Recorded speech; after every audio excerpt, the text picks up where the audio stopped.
Welcome back. This is Benita Creek RC, and today we're doing an unboxing video on the Arrma Fury. I'm excited for this. This is going to be fun, but this is my first 10th scale short course truck, and it's two-wheel drive, and you can't upgrade it to four-wheel drive. It's made with the same style chassis as the Arrma Gorgon, which is very reliable and very strong, and it's simple too. So inside we got a bag here, and looks like it's got a manual.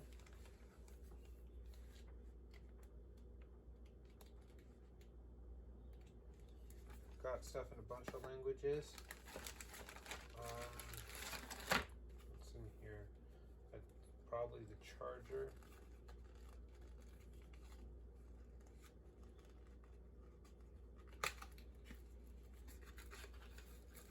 Oh yeah, it's the charger. This would be for the nickel metal hydride battery. It's a 7-cell. I'm gonna get some light. I'm gonna get some light posts for it. And it comes with some screwdrivers. They look very good. This will be nice. I don't have any actual hex drive screwdrivers. I mostly just use Allen's, and that's kind of finicky and bothersome. Is that bent?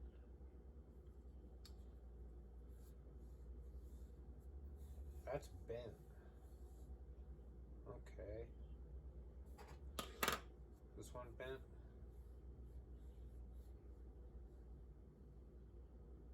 Kinda. Well, that's pretty flexible. So it might not, it's probably not the best quality. Got a little bind plug. Don't know why it has its own little bag, but we got some Arrma batteries. I haven't heard of any problems with them. Like the stock batteries that come with a SCX24, they always leak. They never have not leaked, and you'll get the battery acid on your hands, and your hands feel soapy, but that's just melted skin. There's a little tag here for some QR codes you can scan. And in here, it looks like there is some shock spacers, so you can adjust the springing and the ride height. And oh, this is a cool little wheel wrench. And a little gun. And it looks like it has another little Allen in here, probably for the pinion gear.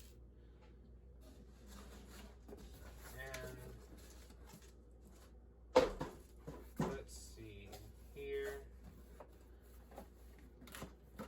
we got the radio.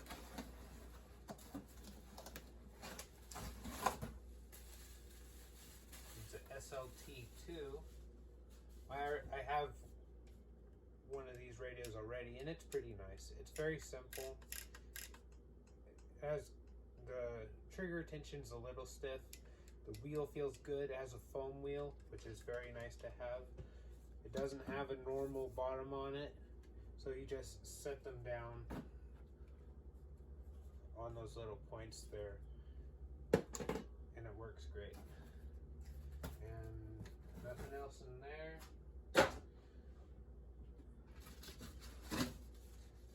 That out. Ooh, man, I like that red.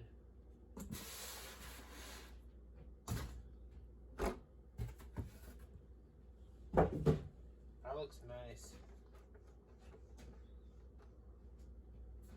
Oh yeah.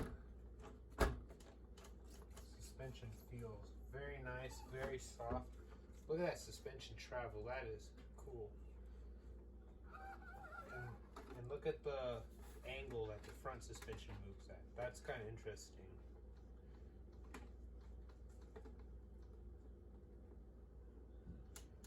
Let's see how it handles. I wonder if this guy's going to need like a sway bar or something. See, that's the suspension at full droop, and that's it at full compression. At full compression, the chassis is riding on the ground. It might need some of these spacers in on the springs. I think I might do that. It's kind of interesting body. Kind of has some Corvette Stingray fenders, just kind of how they're kind of bulged out. But it looks nice. And on the back has a couple little stickers molded stuff in with the Lexan body kind of scale books. It does not have any cutting out on the back of the cab here to let air out, so it'll probably parachute, and that is when you jump it off of something, air will get caught up inside the body, and it will kind of act like a parachute, and it keeps it in the air longer, and it kind of messes up with the jump, and it can mess up how you're trying to drive it. So some people will like just drill holes in the back to let the air out. And these trucks, they have the battery mount underneath. I don't know how long this tray will last. It seems like it could. It seems like eventually these clips will break, and then it'll pop open. It'll probably just kind of get tweaked in and get to where it's loose. So here's a big old nickel metal hydride. It's really heavy, 8.4 volts. It's a 7-cell. And I think this hump right here, I think that's some capacitor or something. It does something, I don't know what. But it's a lot heavier than a LiPo for the power you get. So then inside, you can fit a huge battery. I think I'm gonna get some 2SZ 5200 milliamp hours. I'm gonna get the EC3 plug. This is an IC3, and this is the Spectrum brand, and it has that pin in the middle as the balance lead, and then it uses those three as a balance lead. But then you have to get Spectrum chargers, and then I don't really want to get sucked all the way into Spectrum, so I'll get a EC3 connector and put that, and then those will plug into this, and then I can use my normal charger.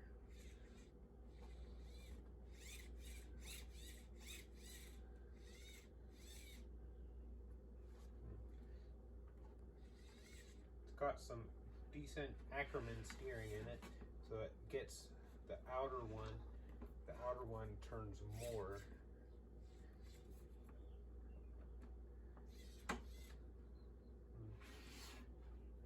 And then these have a clipless design, and if you can see it right there, it has a clip, and you pull it. And it has another one in the back. I don't think you can see it. I'm just gonna try and get it. And then the body will come right off, which is nice. You're not gonna be losing little body pins in a body close mounts. Underneath it has this. It's a little bit of bracing. I don't know if it will be enough. It should last for a little while. Lexan's body seems a little thin, especially like right here. That moves very easily, but I don't know. And underneath here, you have the steering servo right there, and you can get to the screws from on top here, down there, and then right there. So this is how the clipless design works. So on the body, it has two body posts that go down into the mount, and then you slide that over, and then in there it has little ridges that slide over, and then it will lock it in. And it's a captured body clip, so it can't come all the way out. And then it has this 2-in-1 ESC and receiver. That's not very good. 2-in-1s never are that good. I prefer that it just had a separate ESC and a separate receiver, and then you can keep your same radio and then upgrade your ESC. Then you could go like brushless or something without having to buy a receiver. You can buy a receiver for this remote, but I think I'll just get a receiver for my RadioLink RC4GS.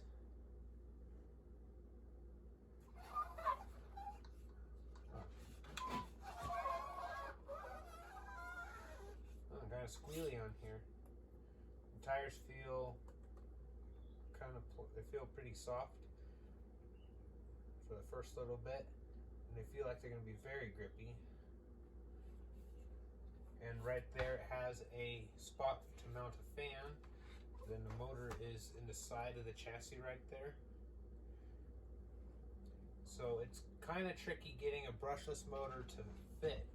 Finding a brushless motor that fits in here, because the wires usually come out of the side of the can at the end, and then they would come up and hit the chassis, and you don't really want to be cutting the chassis. So you have to find a brushless motor that's long enough so that the wires can go up. And I think the Spectrum 3800 kV brushless system will work in here, and that's what I'm planning on doing. But I'll use the EC3 batteries, and then I'll probably get some 3S 5200 milliamp batteries also.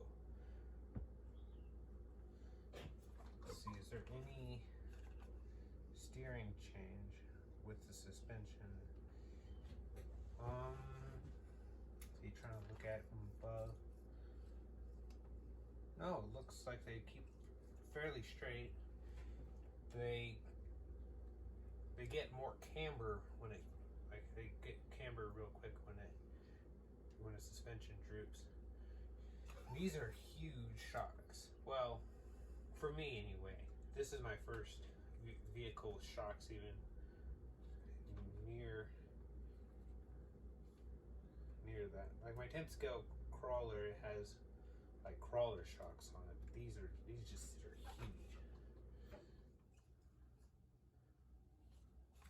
Let's see. So in the motor, it goes down and has a pinion gear, and then I'll try out one of their screwdrivers. It seems like this Allen in the screwdriver is pretty long.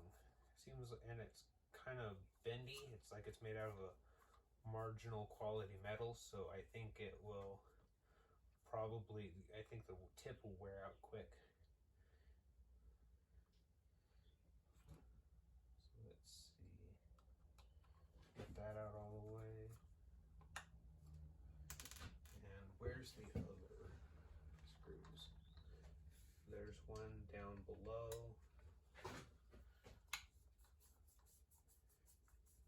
This is going to be so much fun driving this.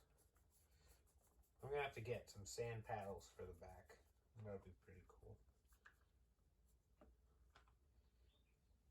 See, there's the other one. Will that cover come off? Yeah. Okay, so here they have the pinion gear on the motor. And it's very big. That's a pretty big spur gear too. And then it goes straight to from this shaft, it goes to a gear that's about that wide, and then the diff, the case for the diff, has teeth all the way across it, and then so the engagement on that is ridiculous. The gear is like that wide. Wonder what I need to do to pull that out.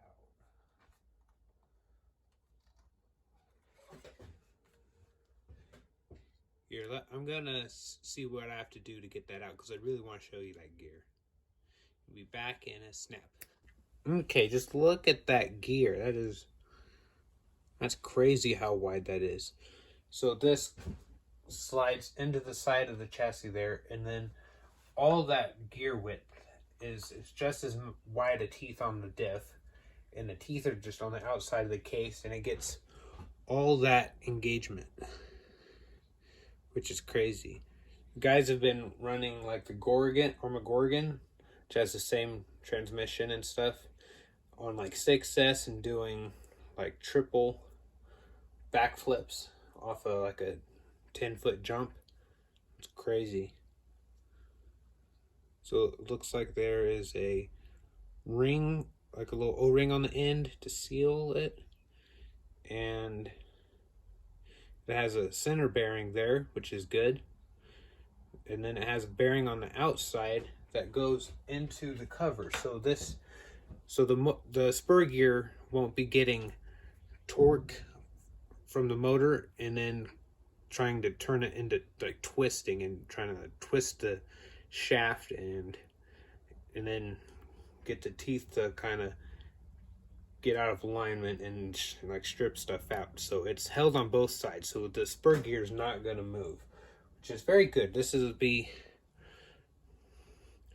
I'm pretty sure this transmission setup will be strong enough for any person. Like, you'd have to go just crazy to strip stuff in this.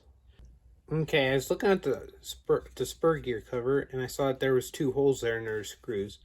So I took them out, and inside this came out, and it's a mounting spot for the bearing right there. So this is replaceable if this gets wallowed out, and you don't have to buy a whole new spur gear cover. As far as I understand, that's what I saw that, and that's what I kind of figured out. I thought that at first that this would come out and you could adjust the spur gear or the slipper tension without removing the cover, but no, that just clicks in real nice, and it is just a surface for the bearing to go into, and that's replaceable, so that's good. Okay, here's one of the tires. It says it's a DeBoots tire. I don't know if that's a real brand. It says Fortress and DeBoots on it. Compound feels decent. It's not like a crawler tire, like sticky compound, but it's definitely not like really hard rubber. Like, it does have some conformity, and it has these are pretty aggressive lugs, and these also have a 14mm hex, so it's a bit, so that's just one of the things they did to make it stronger to handle big power, was they did a 14mm hex, not 12.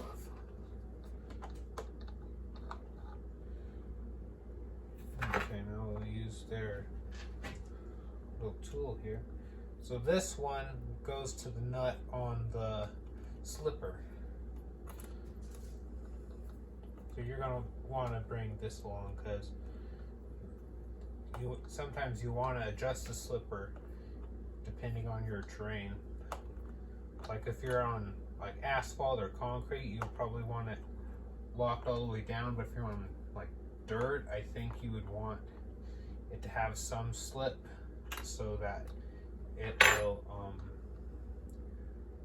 not try to break traction as much and like spin out, and it'll do more gripping.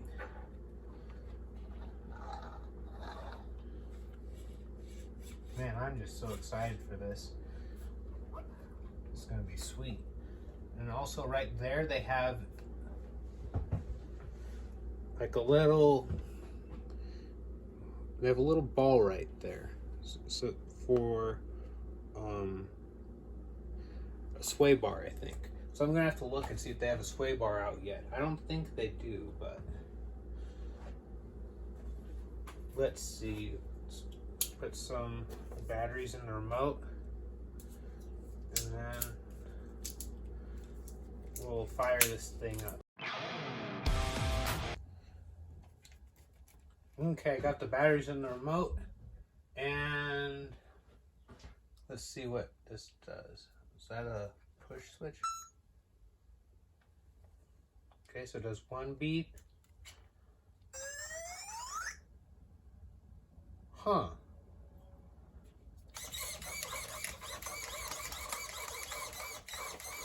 The servo seems like it has, seems pretty quick for stock servo.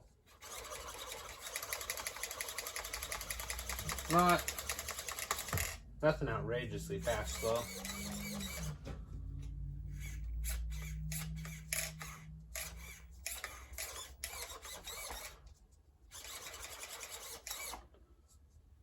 It has enough power to get it to full walk sitting still, which is really enough for a basher.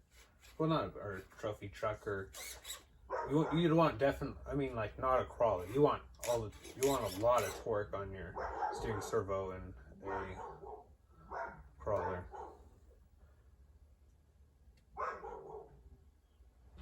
I gotta go get the dogs. Okay, I dealt with the dog.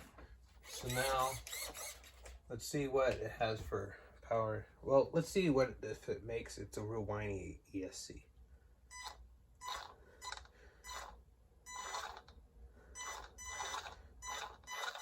It is pretty whiny. See, I have it on 50. This remote has a 50, 75, and 100% throttle. So as soon as it starts making noise, it wants to move. That's pretty powerful, because that's just barely pushing the trigger and it's just spinning the tires. I hope the sound isn't too ear piercing. Better be careful if you're wearing headphones or something. Let's see what the wheel speed is.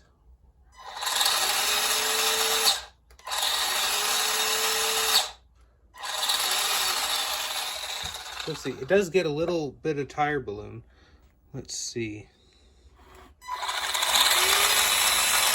On 50%. Yeah, there's a little more. That was on 75.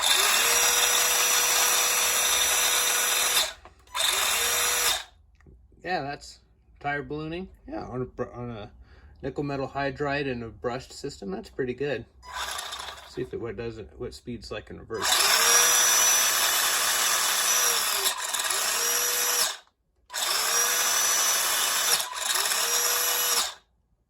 It's just as fast forward as it is backward.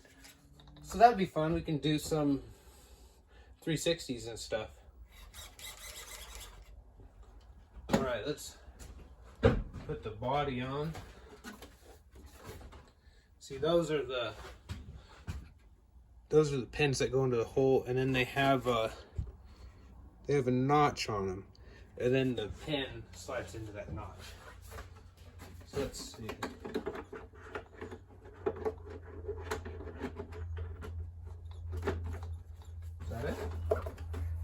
Yeah, now I just push on a clip, pop it in, body mounted. Wait, nope, not quite. They didn't go all the way in. Let's see. There we go. They didn't go all the way in, so pretty easy for mounting the body, and the edge of the body is kind of sharp, I guess. Yeah. You can go in from underneath and it's a lot easier. But if you're trying to go in from the side, it's a little scratchy. So, but the good thing about this truck is you don't need to take the battery off or the body off to get to the battery or to do anything else. Reach the switch, because the switch is right there. So you can easily reach that with the body on. So you only really need to take the body off for maintenance. Yeah, it looks like it's right. It's like it's right, kind of riding. Well, that's it. Just sitting. The body comes down fair ways.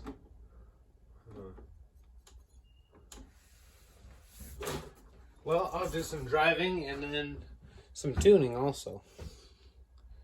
All right, we'll see you outside in a snap. We got the Arrma Fury here, and we're gonna see like what kind of speed it gets. Not quite sounding good. I need to check the gear mesh.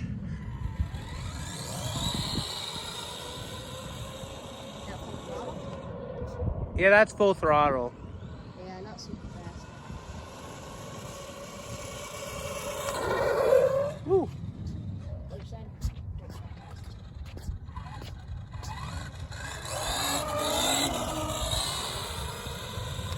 I hit the brakes. Oh man, it spins right around. Those tires. Those tires sound real cool.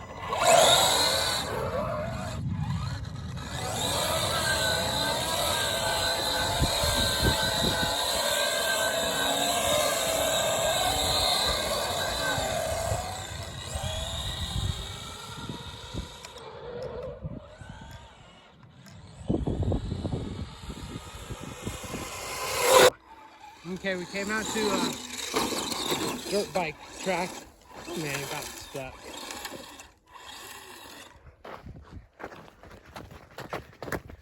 Give it a little bump. There we go. It's almost a footage. Oh man. Oh man. Another footage. Footage.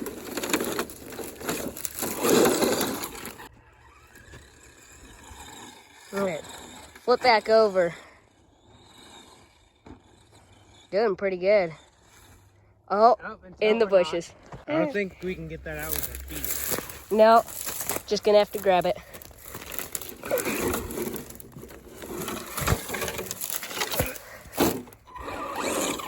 think it's getting a little low on battery already. Battery took like 3 hours to charge. Wasn't even fully charged when we brought it out. Oh yeah, it's not. Oh yeah, it's dying right now.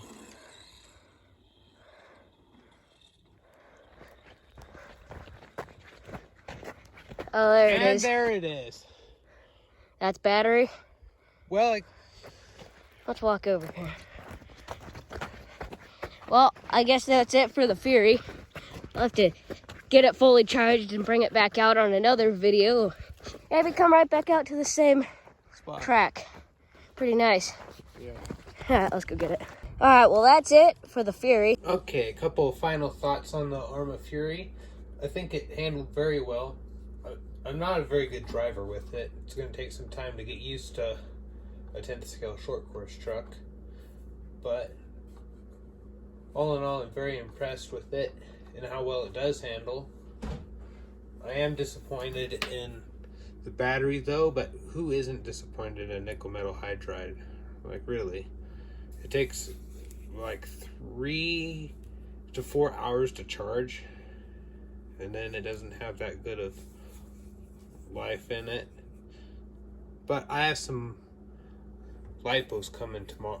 I have some lipos coming for it, so they'll be here tomorrow. But there is no time in YouTube, so I'm excited to see how much more power you get from a 2S lipo versus a 7 cell nickel metal hydride. So that'll be interesting. And also I'm wondering how tight the fit's going to be. I tried to get as big a one as I could, and I was able to find a 5200 milliamp LiPo. I got them as a pair there. They are Ovonic Air LiPos. They are hard case 5200 milliamp. I think they are 50C rated. So, and I think they're going to be a pretty kind of tight fit. The door has been kind of finicky messing around with the battery because, like, you have to get this lip down. You have to get that lip down inside, and then you have to pivot it down. But then these stick out and hit the battery, so you have to kind of slide the battery forward. But when it comes down, it hits those. So then you have to slide the battery back for when it comes down to click in. But it's kind of hard to get a 7-cell to sit right in there. It's really weird.